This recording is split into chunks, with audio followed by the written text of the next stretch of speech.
Welcome. And today I want to be discussing the situation, the condition of the Premier League, because I've seen things out there. The Premier League is in a worse state than it was 10 years ago, 20 years ago. So I'll be discussing my thoughts on that because people like the Wayne Rooneys, like I don't know, people from the past, from Man United, even different clubs are saying that the Premier League was better off when it wasn't more tactical and more people had more freedom just launching the ball up, and the striker was Didier Drogba, the hold up strikers. But I'll be discussing my thoughts on that.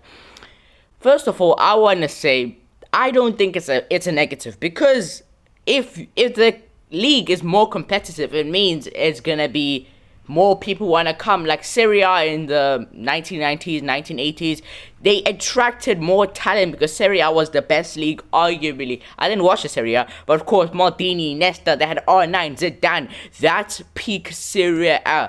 2010s, La Liga, Messi, Ronaldo, Atletico even won the league in 2010. That was competitiveness. 2020s is the Premier League era for me. Since 2018, let's say, that's when the Premier League era started. And we're just gonna look, of course, at the other seasons of the Premier League. Because this last season that just ended, Arsenal top of the league, Manchester City second. By the way, let's just look at 2023-24. Who was first in the league? Let's look. Manchester City were first in the league by 91 points. Arsenal 2 points behind them. And magically, by the way, Man City went four in a row, and the next season they came third. So for me, the Premier League is the most unpredictable league, and that's what I enjoy in watching that. You could say Serie A because, of course, there's a new winner in almost every league, and I think that's the worst thing for the league, because the top teams aren't actually good enough to compete in the bigger stages. Look at the Premier League. Liverpool, Arsenal, Man City are of course, the main statement teams in the league. Manchester United, the team that finished third this season, my team, were 15th. 15th last season. And where did we finish the season? Where did we finish in the 2025-26? That's next season. In the 2025-26 season, we finished third. Is that a good or a bad thing for the league? You guys, of course, you can tell me your suggestion down in the comments. But I think that's a good thing for the league. Liverpool, the team that was competing with Man City for over 5 years, they had Man City go down to 98, 99 points. That is the traditional three teams fighting for the league. But now, coming into next season, is going to be the Aston Villas. Honestly, who's surprised if Bournemouth goes top 3 next season? Not me. I wouldn't be surprised if Bournemouth go top 3 next season, because there's 3-point difference between Bournemouth and Liverpool. That's the state of the Premier League. There's 3 points between Bournemouth and Liverpool. There's 3 points between a new promoted side. No, there's 4 points between a new... Wait, is it 6? Yeah, 6 points between a newly promoted side and Liverpool, the team that won the Premier League last season. How is that happening? 7 points with Brighton. 7 points with Brentford, the team that lost Ivan Toney. They lost Brian Mbeumo, Johan Wissa, all the big attackers. And what happens? A coach, this set-piece coach, Keith Andrews, comes and only finishes 7 points below a team that won the Premier League last season. That is really... that, in your eyes, that could be worrying, but for me, I think that just shows that the Premier League is going to be more even in the next few years. Honestly, Man United win the league next season. Who is surprised? Who is surprised? Of course, that could be biased to me because I am a Manchester United fan. And the Europa League winners last season... Wait, are they even... They aren't even showing. You have to scroll down to see the Europa League winners. You literally have to scroll down to see the Europa League winners. 2 points. 2 points away from relegation. And they still won the second most prestigious European title in Europe. That shouldn't be happening. That simply shouldn't be happening. That shows the levels of the Premier League. And the state of the other leagues is worrying. Really, really worrying. Because the teams last season was 2024-25, right? The teams that finished 15th and 17th in the Premier League bottom half were in a European final.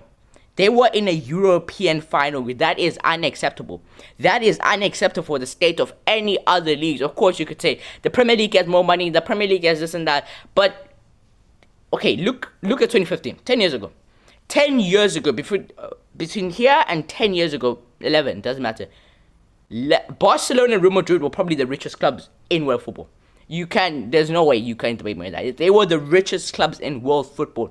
But in a 10-year span, we have teams like Newcastle in the Champions League. We have teams like Aston Villa winning the Europa League.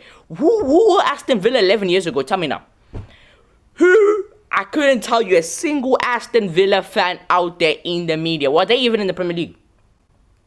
Were they even in the Premier League? Nottingham Forest finished 7th last season. Was this last season? Yeah, this is the last season. Nottingham Forest finished 7th. Where were Nottingham Forest? Wait, did they not get knocked out by Aston Villa? Yeah, they got knocked out by Aston Villa. Where are Nottingham Forest this season? I mean, I'm glad you asked. I am really glad you asked, because they're 16th. 16th. Palace, Forest, Spurs, West Ham, all those teams in the past 5 years have won a European title. No, they haven't won European. They've been in European titles. Spurs, West Ham, and Palace all have won a European title in the past 5 years. Nottingham Forest made the Champions League. Wait, well, Champions League or Europa League? That is insane. Insanity. I'm telling you right now, Wolves could go toe-to-toe with Atletico Madrid. Why not? Why not? This shows the overpoweredness of the Premier League. And why is this the case? Because you can't tell me Palace is richer than which other teams in the Europa League. I don't know. Big teams in the Europa League? Well, AC Milan in the Europa League. I don't even know what AC Milan are. I think AC Milan, of course, is going to be in the Europa League next season. But who says who's going to be in the Europa League next season? Bournemouth, Sunderland. Who says they can't win the Europa League next season? Why not? Why not? I think those teams could honestly beat... those two teams could go toe-to-toe against AC Milan next season. In the Europa League. And moving on from that, let's, of course, in why I think the big players like the Wayne Rooney are saying the Premier League was in a worse state is because of the top scorers. Let's just look at the Premier League top goal scorers. Let's just look at that real quick. So we go on to the Premier League top goal scorers: Erling Haaland, Igor Thiago, Antoine Semenyo, Ollie Watkins, João Pedro, and Morgan Gibbs-White. There's only one player out of all of those players who's world class. Out of all of those players, there's one of them who's world class, and that's Erling Haaland. And you look back in the 2008-2009, there are players like Wayne Rooney, Dimitar Berbatov, Van Persie was playing for Arsenal. They were big boy strikers, Didier Drogba. And now we have Ollie Watkins, a person who won a guy who won the Europa League. No offense to Ollie Watkins, but he's nowhere near the levels of those legendary players. He's nowhere near. And you could say this, of course. This is the problem with the Premier League. Anyone could become a top scorer. The level of the players the quality of the players is not as good as it was in the past. Of course, we had amazing strikers. But doesn't that just say that the strikers of now are possibly better than the strikers before in terms of output? Because the way these strikers are platformed, João Pedro, he's not a traditional number 9. Simple as. He is not a traditional number 9. He's false 9. I don't know why you want to call him a second striker. I do not care. But he put up 15 goals in the league. 15 goals. That is insane. A creative attacking midfielder put up 15 goals in Morgan Gibbs-White. That simply cannot be happening. In 2015, you did not see Mesut Ozil putting up 15 goals. You didn't. And that is what I'm saying. The quality of the players is increasing year by year by year. And an elite striker now is 30 plus goals. Minimum 30 plus goals you have to be an elite striker. The Harry Kanes, the Kylian Mbappés, the Erling Haalands of our world. That is what you need to be to an elite striker. Players like Lautaro Martinez, they put up those brilliant numbers. They're not in the Premier League, so they're not elite. That is, if you're not playing in either Premier League or La Liga, you're not elite. You're not elite. The only exception there is Harry Kane. To be an elite striker, you want to be determined by if you're clutch enough, the amount of goals you score has to be more than 30. Of course, you see Erling Haaland here, only 27, you could say. Look at other competitions, he's way past 27. Igor Thiago, wow, 22 goals, he's elite. But guess what? Brian Mbeumo had 2 less goals than him last season. So, are they elite? Are they world class? Absolutely not. If Wayne Rooney got 17 goals in 2010, oh my gosh, he's world class. He is absolutely world class. I'm not trying to derail all the players from the past, but I'm saying what my main point in this video was: the quality of the past can never. Players like the Mesut Ozils, like the David Silvas, like the KDBs. KDB is an exception, of course. Those players would die. They would not survive a whole league season in this current year. They would not, because they don't have the physical stature. No offense, but they don't run enough. If you don't know how to press, you don't play. You're not allowed to play. You are simply not allowed to play in the Premier League, because players like Mesut Ozil, key strength, vision, passing, breaking the lines. But now you need, of course, that's great. But now if you have that, you need, of course, to be able to run. The Vitinhas of our generation, they have that, but they need to be able to run. If Vitinha couldn't run, he's not playing for PSG. He's not playing in the Luis Enrique system. And that's simple as. The players of today will of course, put out better numbers than the player of the past. And that shows the levels of world football right now. I'm not going to say Igor Thiago is better than Wayne Rooney, because you better put a stats at him. Igor Thiago is better than Dimitar Berbatov. Simple, it is not. But I'm just saying, these numbers you're seeing, except for Erling Haaland, they mean nix. They mean absolutely nothing. Igor Thiago, if he puts up 22 goals in 3 seasons straight, fair play. He could be up there. But you see him playing for a big team now, like the Brazil, in the biggest of stages. Igor Thiago, who is he scoring against in the Premier League? Wolves? Antoine Semenyo, coming to a team like Man City, he's been great, but he isn't Bournemouth levels great. For 60% of those goals are from Bournemouth. 60% of those goals are from Bournemouth. And if you can guarantee me next season, Antoine Semenyo is going to be the same player, then fair play. Ollie Watkins, he's not world class. He's not near world class. He's not even elite. Ollie Watkins is not a top 3 club level striker. He's second. He could be a bench player, but he's not up there. But he's 4th in the league top goal scorers. And that's the problem here. That's the problem, because Wayne Rooney probably wouldn't even make the top 5. In his best season, he'd probably make top 5. But he wouldn't be first. He wouldn't be in Wayne Rooney's best ever season. Thierry Henry's best ever season. Don't know. Erling Haaland broke the record in his first ever Premier League season. In his first ever Premier League season, Erling Haaland broke the record for the most goals.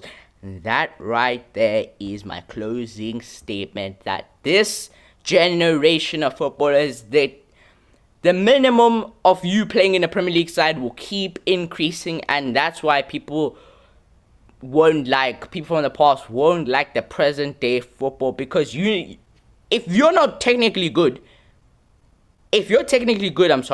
and you don't know how to press, forget it. You're not making it pro. You're not going to make it pro. I'm sorry. If you're lazy and you know how to play football, you're not going to make it pro. Players like Ronaldinho would not make it today. They simply wouldn't make it.